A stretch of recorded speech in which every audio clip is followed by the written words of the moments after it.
In 2024, a 12-year-old girl from Florida went viral for something most kids would be punished for, questioning her history teacher during a lesson about the Founding Fathers. She asked, "If they said all men are created equal, why did they still have slaves?" The teacher paused, then quickly changed the subject. The girl was later told by the school counselor that she was being disruptive.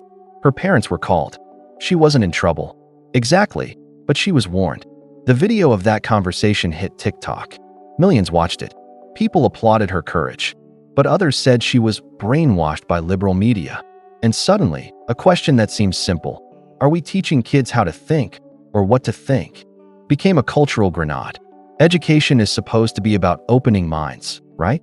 We send kids to school so they can learn about the world, about themselves, and about how to navigate life. But here's the problem. More and more, it seems like schools aren't just giving kids information. They're giving them opinions. Curriculums are being shaped not just by facts, but by politics. Whether it's banning books, rewriting history lessons, or filtering out certain topics, what kids are learning depends on where they live, who's in charge, and what adults think is appropriate. Therefore, education isn't just about knowledge anymore. It's become a battlefield for ideology. Let's break it down. In some U.S. states, schools are banning discussions on race, gender identity, or even certain historical events. Why? Because lawmakers say they're divisive or politically biased. But in other states, teachers are encouraged to talk openly about these things, to challenge the past, and ask hard questions. Therefore, depending on your zip code, your child could either be learning critical thinking or getting a sanitized version of reality. We've created an education system where a lesson that's mandatory in California could be illegal in Texas. Now here's where it gets serious.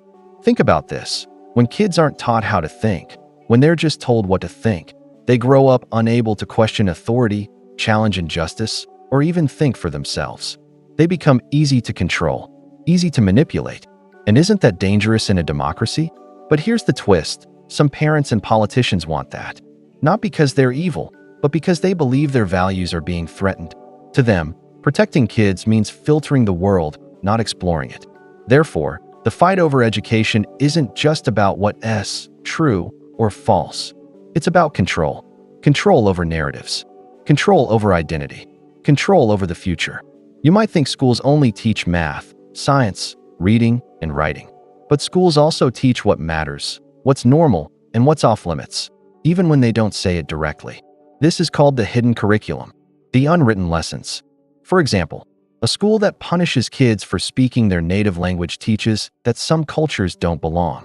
A school that avoids discussing slavery teaches that some truths are too dangerous to talk about. A school that only rewards obedience teaches that compliance is more valuable than curiosity. Therefore, even silence can shape a child's worldview. Now, let's be fair.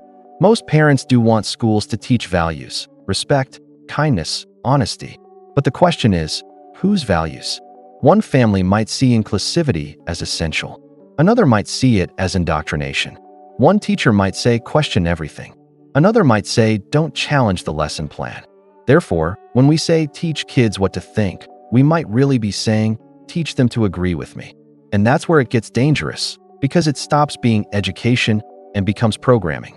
So what does it actually mean to teach kids how to think?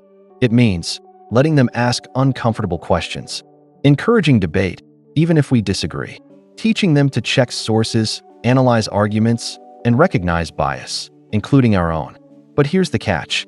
Teaching kids how to think means accepting that they might come to different conclusions than us. That's hard, especially when you're a parent, or a teacher, or a policymaker. Therefore, teaching critical thinking requires not just courage, but humility. In the age of misinformation, deepfakes, and AI-generated content, thinking critically is more important than ever. Kids today are growing up in a world where they're bombarded by algorithms, advertising, and ideologies. But if we don't equip them to question, analyze, and think independently, they won't stand a chance. They'll either believe everything or trust nothing. Therefore, the choice is urgent. Do we raise followers or thinkers? Let's go back to that girl in Florida. She wasn't being disrespectful. She wasn't being political. She was thinking, and that scared someone. That should tell us everything we need to know. So here's the real question for all of us. Do you want your kids to be told what to think or taught how to think? Because one leads to comfort, the other to freedom. And freedom is never comfortable. If this made you think, share it. Start a conversation, especially with someone who might disagree with you, because that's where real thinking begins.